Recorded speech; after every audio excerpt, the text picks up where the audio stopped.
G'day guys, in today's video I've got a Asus EE PC with a Windows 7 starter key, and what I want to know with it, running its powerful AMD chip, is whether or not Windows 10 can be installed using the Windows 7 starter key. Let's see if that will be the case.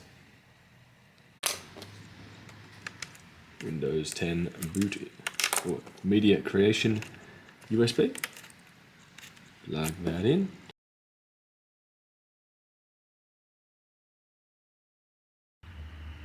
Sadly, I'm getting this.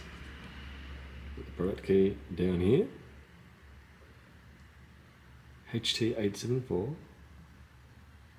GBWRR